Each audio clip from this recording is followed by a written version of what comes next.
Esse episódio tem um oferecimento de Cutelaria Simo, perfeito em todo lugar, e Precisão Aeroagrícola, sua aplicação em boas mãos.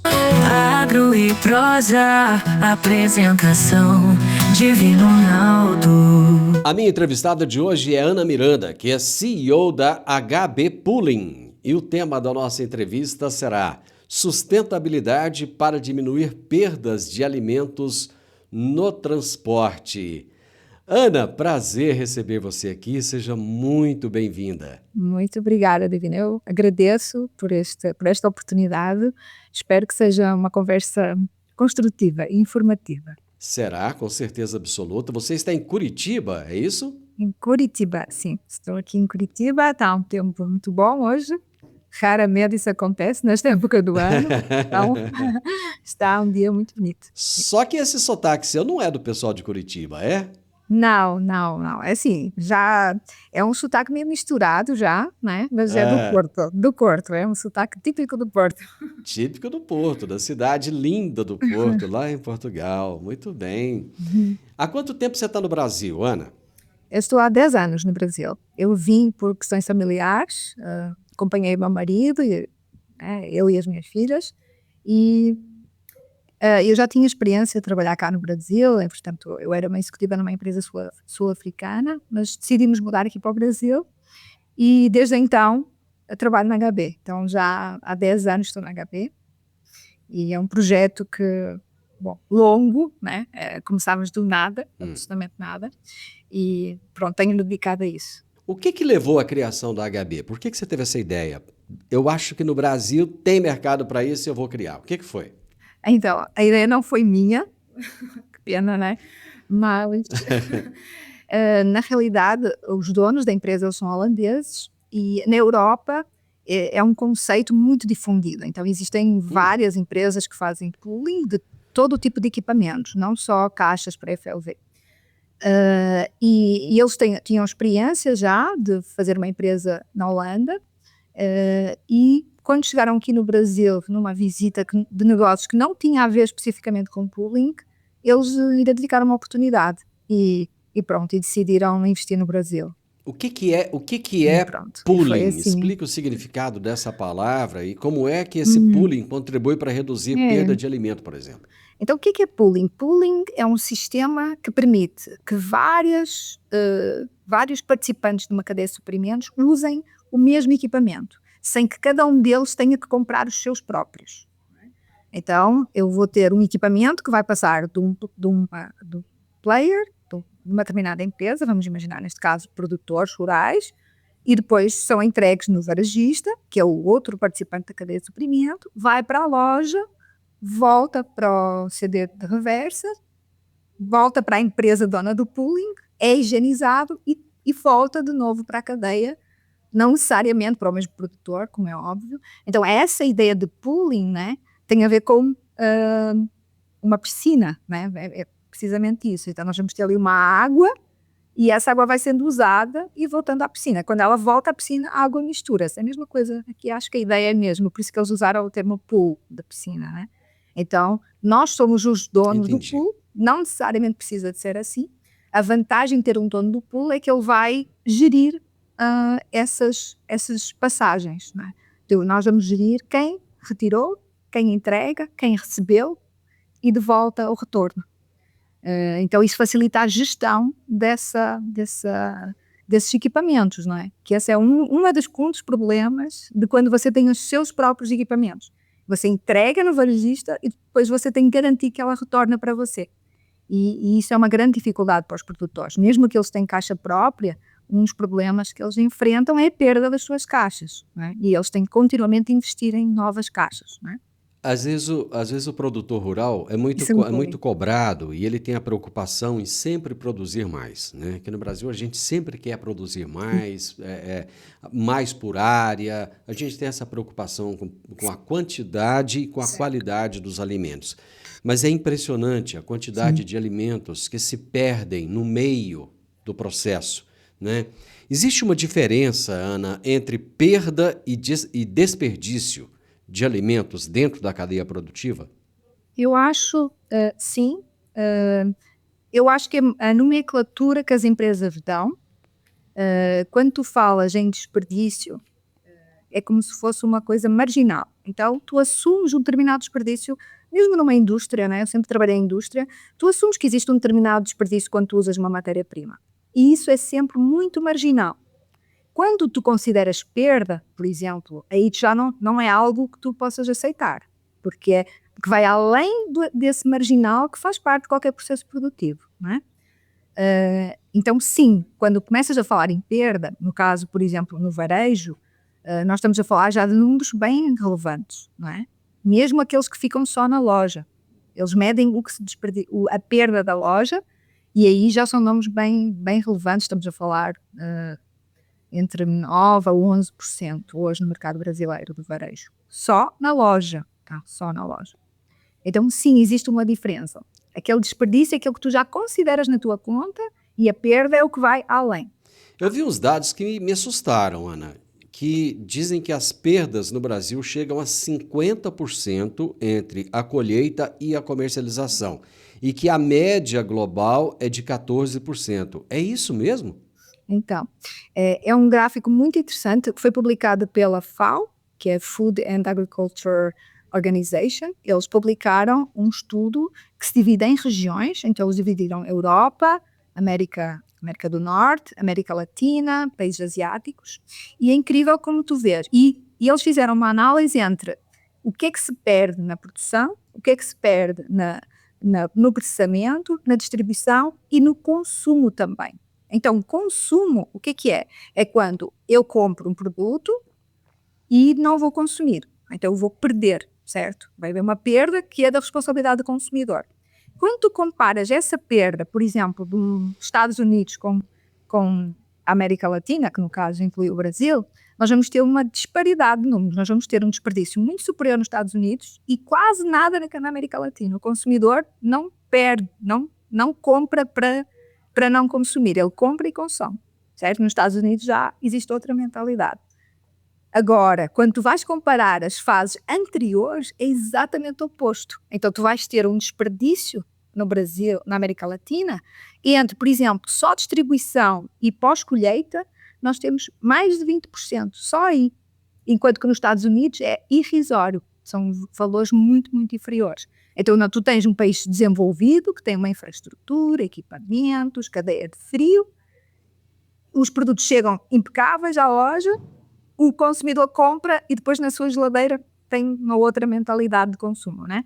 E no Brasil é o oposto, tu perdes muita coisa, quando chega ao consumidor final ele não perde absolutamente nada. Daí essa disparidade, quando tu comparas o que se perde, realmente torna-se assim, torna-se bastante assustador, não é? Aquilo que tu...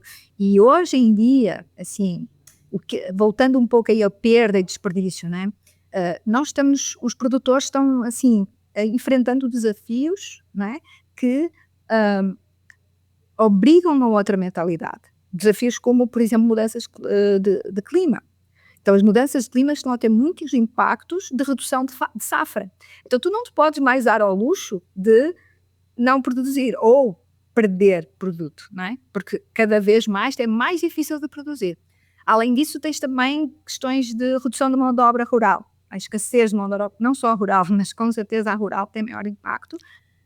E isso também causa uma variabilidade na qualidade e na disponibilidade dos produtos. Então, mais uma vez, se tu tens essas dificuldades todas e a seguir dás-te ao luxo de perder 50% daquilo que tu produzes, é simplesmente inaceitável, né? Tu não podes mais deixar isso acontecer. De que forma que esse manuseio inadequado impacta lá na qualidade do alimento que vai chegar até o consumidor e também na rentabilidade desses produtores de alimentos? Então, hoje tu vais ter dois tipos de produtores, né? Assim, eu acredito que de uma maneira geral, né, pela natureza do próprio produtor, ele se preocupa muito com a qualidade do produto que ele entrega, né? Então, ele zela por isso, né? Então ele vai optar por soluções de transporte e de embalagem que protejam o seu produto. Isso é o normal, né? Quando chega no varejo, tu tens uma outra realidade, que é, tu vais receber produtos em vários tipos de embalagem, tu vais a receber diversidade de embalagens, com diversidade de produtos dentro. Então, tu vais ter uma embalagem dura com um produto mole, tu vais ter uma embalagem mole com um produto duro, né? Estou aqui a dar o exemplo da sacaria, batata, e, sei lá, tomate em caixa de papelão, né? Uns produtos podem ser úmidos e outros não podem ser nunca, né? Então, o que acontece? O varejista tem ali uma problemática de estabelecer um ótimo quando ele vai fazer um picking para uma loja. Ele vai ter que decidir, bom, agora eu vou fazer aqui uma picking e eu tenho que decidir o que é que eu ponho por baixo, o que é que eu ponho por cima, o que eu ponho no meio, como é que eu vou juntar tudo e pôr no caminhão e transportar, fazer, sei lá, às vezes 3 paragens de descarga, e esse produto vai sofrer atrito, vai sofrer temperatura, né? Vai sofrer umidade, às vezes de uns produtos para os outros, né? Então, assim, o efeito na rentabilidade é muito alto, muito alto. A questão é, quem é que vai suportar esse custo? Se vai ser o varejo ou se vai ser o produtor, né? Então, claro, os varejistas têm métodos de cobrar a logística ao produtor e não necessariamente o produtor associa imediatamente à embalagem, mas com certeza uma embalagem, a melhor embalagem vai permitir que o varejista seja mais eficiente na distribuição, com menos perda, então, e portanto com mais rentabilidade.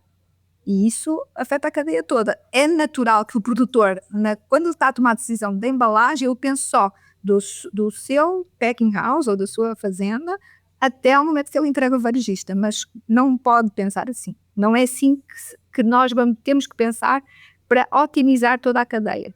Temos que pensar do ponto de vista global. Vamos fazer um intervalo comercial e nós voltamos já, Ana. Alta tecnologia, eficiência e produtividade no campo. Com a precisão aeroagrícola, você tem maior uniformidade na aplicação, sem amassar plantas e sem compactar o solo. Tudo isso com menor impacto ambiental e uma equipe comprometida com ética, respeito, inovação e resultados. Certificação em aplicação aeroagrícola sustentável, base em Catalão e pontos de apoio em Goiás, Minas Gerais e São Paulo. Precisão Aeroagrícola, sua aplicação em boas mãos.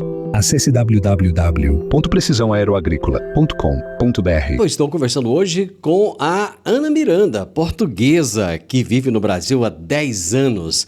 É o CEO da BH Pooling.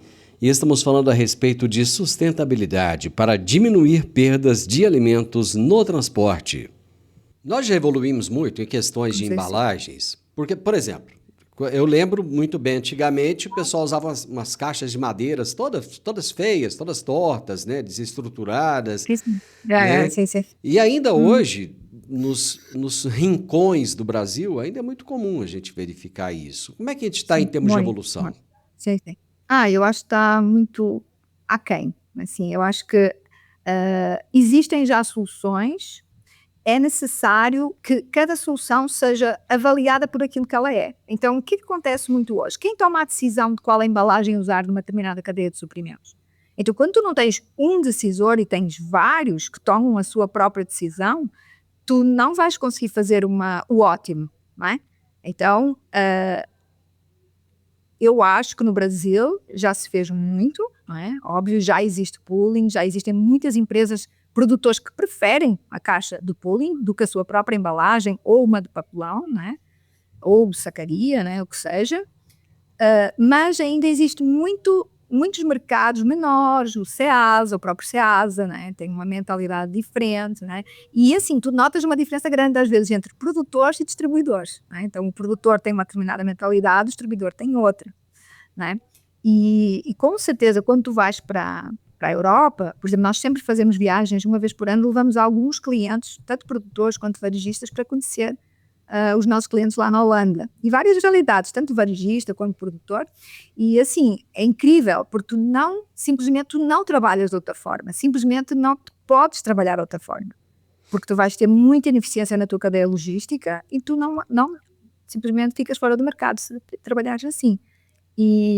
E aqui no Brasil ainda não existe essa mentalidade. Há pessoas que ainda acreditam que não faz mal ter perda, que é mesmo assim, que eu já coloquei isso no meu preço. E isso é mau, né? É mau, porque ou bom, né? Porque essas pessoas vão ficar fora do mercado e as outras vão progredir, né? Então também temos que ver pelo lado positivo, né?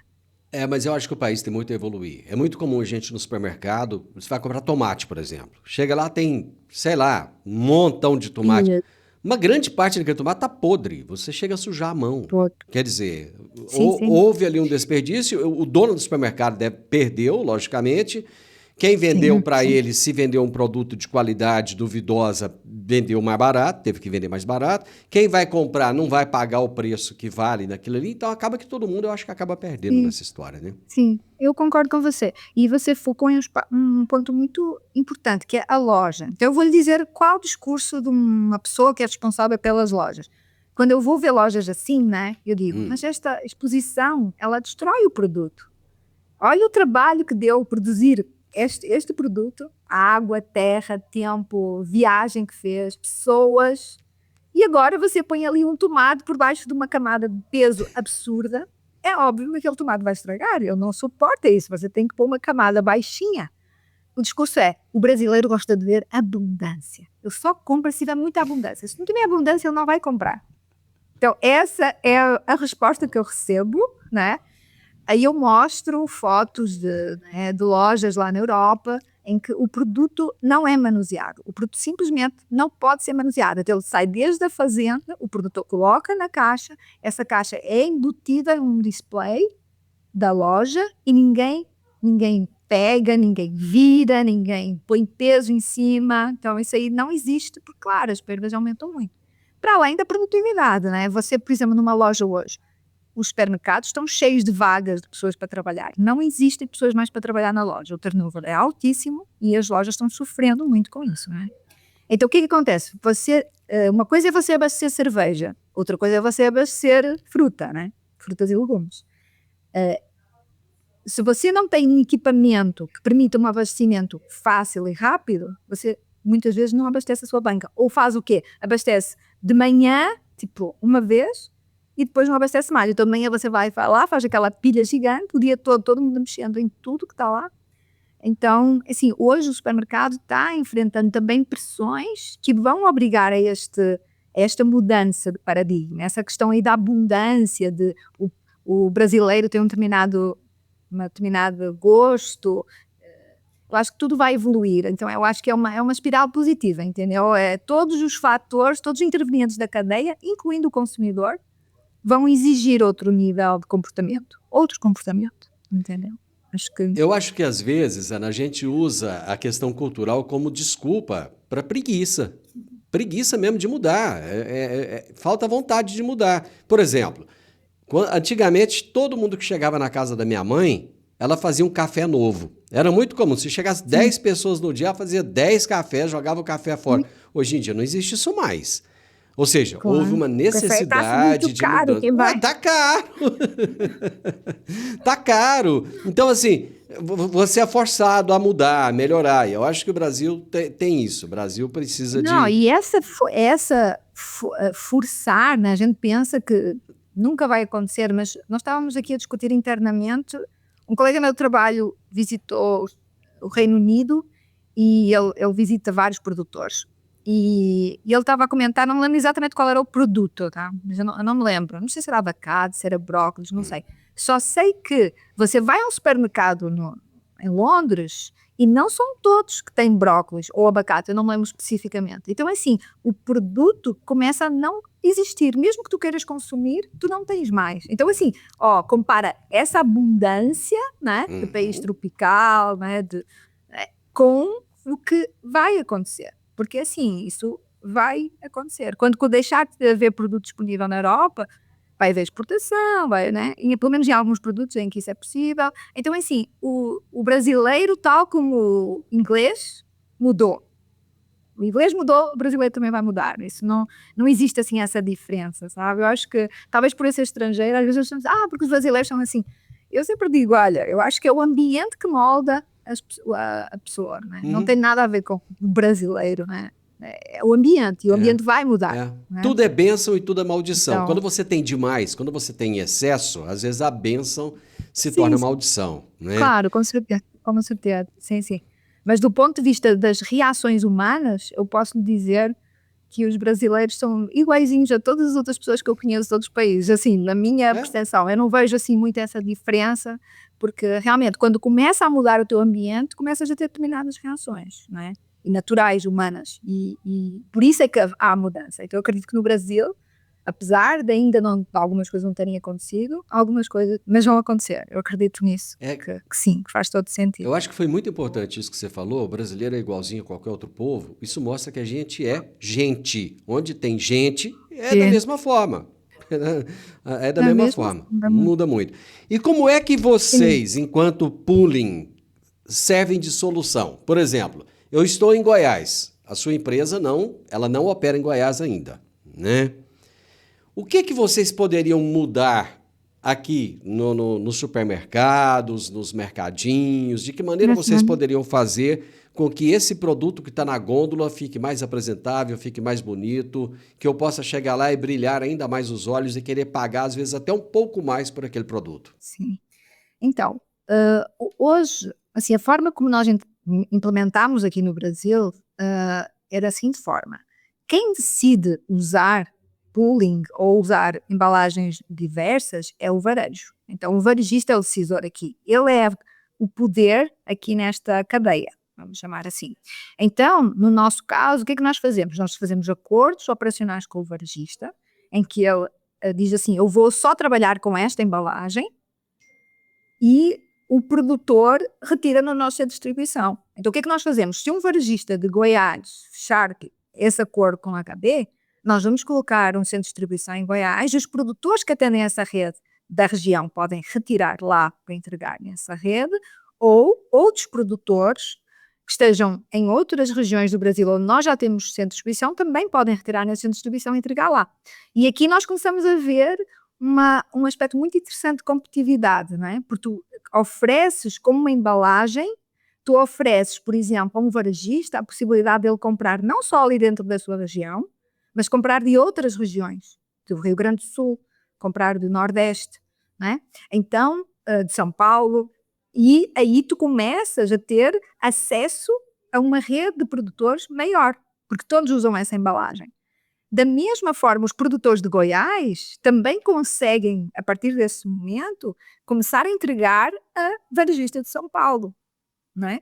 Então tu também ofereces mais mercado ao produtor, ele tem acesso a outras redes porque ele já não tem o entrave de uma embalagem mais cara, porque assim, pensa, se eu usar a sua própria embalagem e entregar em São Paulo, como é que ele vai fazer reverso?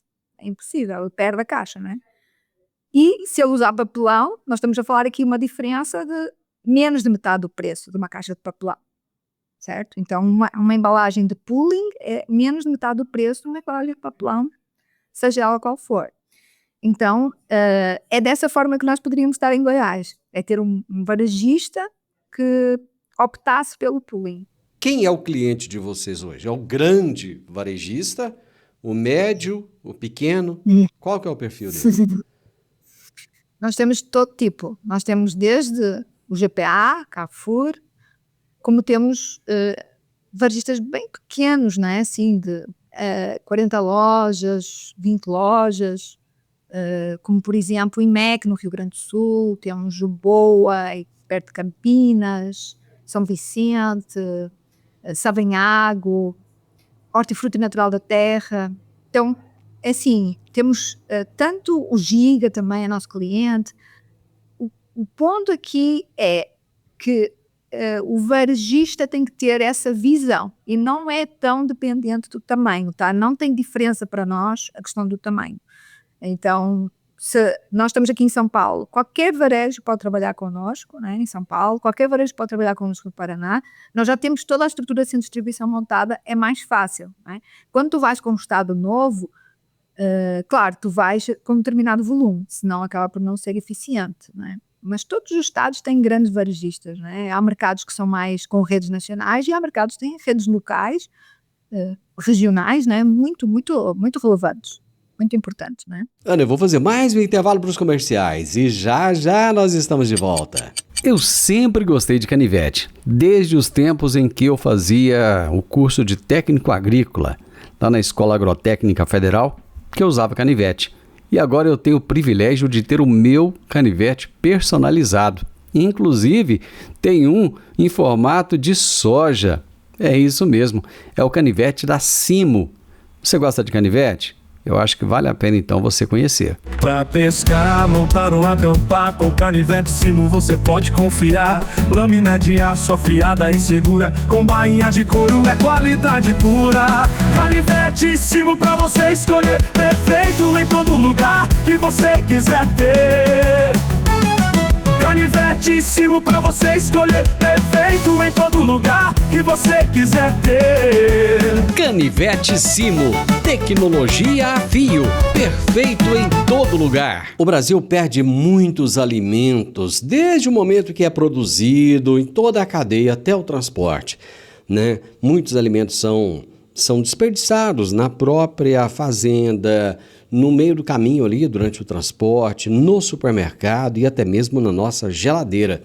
E hoje eu estou conversando com a Ana Miranda, que é CEO de uma empresa chamada HB Pooling, que ajuda nessa diminuição do desperdício. E estamos falando a respeito de sustentabilidade para diminuir perdas de alimentos no transporte. Como é que é feita a conta para ele para mostrar que vale a pena? Olha, se você passar a adotar o nosso sistema aqui, você vai economizar, você vai melhorar a aparência, vai vender mais. Como é que é feita essa apresentação para ele? Sim. Então, para o varejista, a apresentação é feita da seguinte forma. Hoje, por exemplo, nós calculamos a perda. Nós temos alguns cases e nós sempre apresentamos que esses clientes nossos que passaram a usar a caixa de uma ponta à outra, conseguiram reduzir em 3 pontos percentuais a perda. Isso é muito relevante. Nós estamos a falar de uma redução, no mínimo, 3 pontos percentuais. E, obviamente, que aqui depende muito do produto. Há produtos que têm perda maior que outros, não é? Pela sua própria natureza, não é? Então, a redução de perda é o primeiro, não é? Estamos a falar de muitas toneladas de alimentos, não é? O outro aspecto é a logística, a distribuição. Por exemplo, nós temos um cliente que usava diversidade de embalagens, e ele tinha 2 turnos para atender uma região não muito grande, de cerca de 30 a 35 lojas, e ele precisava 2 turnos no centro de distribuição de frutas, legumes e verduras. Adotou a caixa e ele reduziu em um turno. Em um turno completo, o CD só trabalhava das 6 da manhã à 1 da tarde. Antes, o último caminhão saía às 6 da tarde para abastecer uma loja. Aí esse caminhão passou a sair à 1 da tarde para abastecer a loja. E esse caminhão não abastecia só uma loja, passou a abastecer 3 lojas, porque ele tinha tempo na rota, porque a descarga é mais rápida, a ocupação do caminhão é ótima, porque ocupa o caminhão até cima, você consegue empilhar a caixa até ao topo do caminhão, e se você tiver a empilhar papelão com madeira, com sacaria, você não vai poder empilhar até cima, você vai empilhar baixinho, né? Então o seu caminhão vai desocupado. Então você usa menos caminhões, o caminhão tem tempo de parar, porque a carga dele também é mais rápida do CD. Então, assim, esses para o varejista são os argumentos, assim, insuperáveis. A logística, quando você fala com pessoas de logística, eles procuram padronização. Então, eles deixam de transportar abóbora, tomate, cebola e banana para transportar uma caixa só. As nossas caixas são empilhadas, elas são modulares, então apesar de ter várias alturas, elas empilham-se perfeitamente. Então você deixa de ter diversidade para ter padronização. A logística sonha com isso, não é? Isso é o que torna tudo rápido, tudo mais eficiente, tudo mais rentável, não é? Então do lado do varejista esses são os argumentos que são muito indiscutíveis, não é? E no caso do produtor, o produtor ele ainda tem aquela perspectiva assim, não, eu uso papelão, porque o varejista paga-me a diferença do valor, não é? Então nós vamos ter produtores que pensam assim, né? E muitas vezes eles são empurrados pelo varejista para o sistema, né? Então ao longo do tempo eles vão gostando, né? Porque o cash flow do papelão também exige muito poder financeiro, né?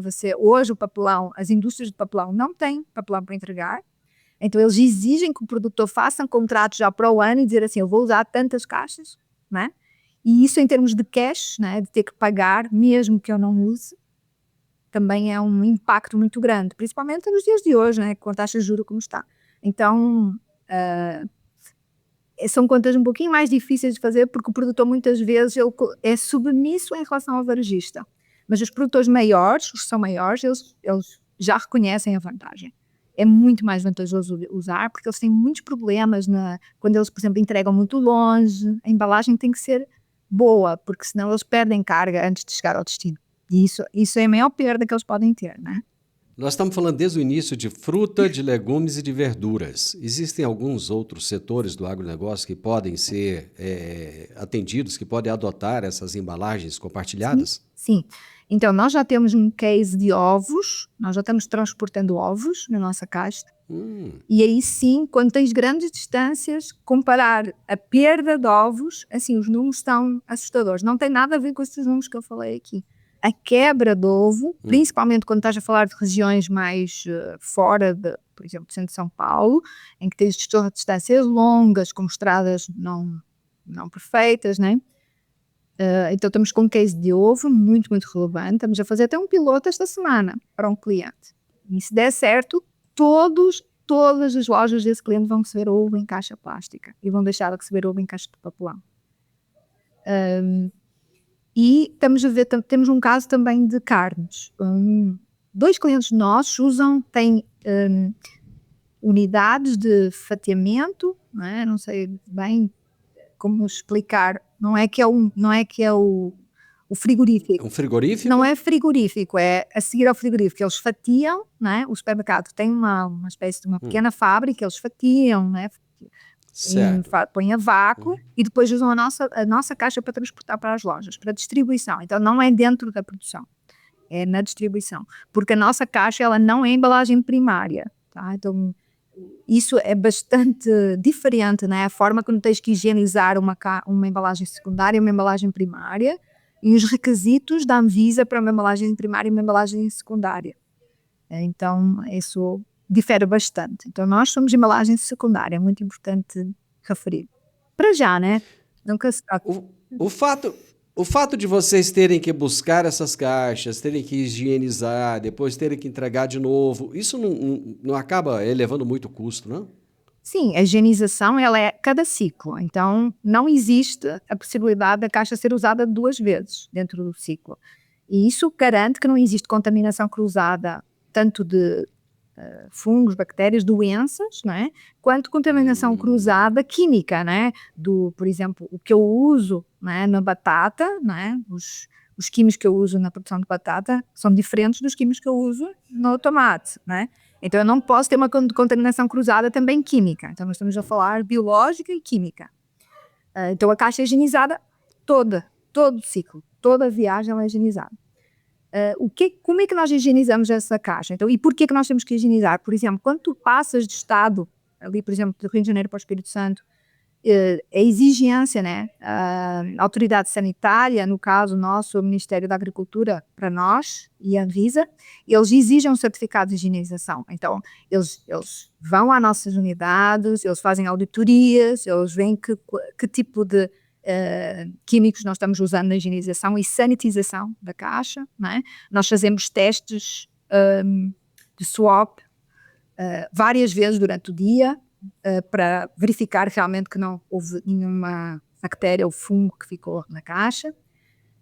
E isso e uma vez por mês nós temos um laboratório independente que vem fazer eles próprios essa análise. Então, estamos aqui a falar de 3 frentes, Nós fazemos em 3 frentes, nós próprios, um terceiro e a Anvisa, que nos certifica e vem fazer auditorias à nossa unidade. E dessa forma nós podemos emitir certificados que permitem que a caixa passe de um estado para outro, que ande entre plantações, Então nós estamos a falar de entrar na plantação. E se tu tens um problema na caixa, podes contaminar e levar a doença, Então isso é muito, muito importante. Vocês estão muito mais... E sim, pode elevar o custo, sim, pode elevar. Então, por isso nós trabalhamos muito na eficiência das nossas unidades. Então, nós temos a nossa unidade em São Paulo, por exemplo, lava 5.000 caixas por hora. Nós estamos a falar de máquinas muito grandes, precisamente para tu teres produtividade, Caso contrário, seria muito caro. Vocês estão mais concentrados no sul e no sudeste do país. Porém, a maior produção de frutas, por exemplo, hoje, para exportação, por exemplo, é no Nordeste. Por que vocês não estão lá? Certo. Nós também estamos lá. Nós temos um CD em Petrolina, em Salvador. Temos um centro de distribuição em Petrolina, temos uma unidade de higienização em Cabo de Santo Agostinho, em Pernambuco, que é perto de Recife, né? Salvador, e temos uma unidade também em Fortaleza. Perto de Fortaleza, é Quirais, no Ceará. Então, sim, nós estamos. Quando falas em logística reversa do Nordeste, né? Nós estamos a falar já de muitos, muitos quilómetros, né? Então, às vezes eu costumo dizer assim, as pessoas, podíamos abrir um CD, sei lá, num estado bem ao norte, né? E digo, gente, isso era como produzirem em entregar na Dinamarca. Às vezes é mais ou menos a distância. Então, assim, uma das limitações, assim, vamos falar também em sustentabilidade, uma das limitações, com certeza, é a reversa do pooling. A reversa, ela tem que ser inteligente. Então, se tu tens contrafluxo, mas isso no Brasil não é verdade. Não é verdade, tu tens contrafluxo, não é a mesma quantidade que sobe para que desce. Então, assim, em alguns produtos faz sentido fazer e outros produtos não faz sentido fazer. E depende de tanta coisa. Por exemplo, tu tens produtos que se chove, tu tens que fazer colheita imediatamente todos ao mesmo tempo e armazenas. Então, aí no momento que tu armazenas, tu não sabes para quem vais entregar. Então, não faz sentido tu depois fazeres transbordo para uma outra embalagem. Nós estamos a falar, por exemplo, da uva, né? Mas temos clientes também de uva que usam. Então, assim, não podemos generalizar, né? Nem para sim, nem para não, mas cada caso é um caso e sim, nós estamos no Nordeste e temos vários clientes no Nordeste. E funciona. Olha, eu adorei conhecer o sistema de pooling, eu não conhecia, adorei saber que existe isso aí. Eu espero que seja adotado no Brasil como um todo, que deixe de ser uma prática pontual, né? Mas que a gente possa chegar no supermercado, chegar na frutaria e ter ali uma apresentação melhor, que a gente possa ter frutas melhores. Como na Europa, você vai no mercadinho, você consegue ver coisas muito boas, com qualidade muito boa. Que isso seja uma prática no Brasil e que a gente pare, pelo amor de Deus, de desperdiçar tanto alimento. Eu sei o quanto é difícil produzir, né? E a gente precisa de ter precisa de ter uma consciência melhor. Brigadão, foi bom ter você aqui. Prazer em conhecê-lo, muito obrigada. Gente, olha só, a gente não sabe às vezes, né, que existem determinadas coisas que resolvem problemas, né, que são recorrentes. O Brasil precisa de parar de perder tanto alimento, né? A gente perde demais. Eu conversei com a Ana Miranda, CEO da HB Pooling, e falamos sobre sustentabilidade para diminuir perdas de alimentos no transporte. O podcast Agro e Prosa tem o objetivo de falar do agronegócio de forma fácil, simples e descomplicada. Diariamente conversamos com os maiores atores do agro e abordamos os mais diversos assuntos de interesse de produtores rurais, técnicos, pesquisadores, profissionais da área e simpatizantes do agronegócio. Se você gosta do nosso podcast, então você pode nos ajudar. É muito simples. Basta seguir-nos nas principais plataformas de streaming e também no YouTube. Se você deixar um gostei, compartilhar os episódios e deixar um comentário, já vai nos ajudar muito a dar relevância tanto ao podcast quanto ao canal. E o mais importante de tudo, nos siga para receber notificações de novos vídeos e episódios. Um grande abraço para você e até a nossa próxima prosa.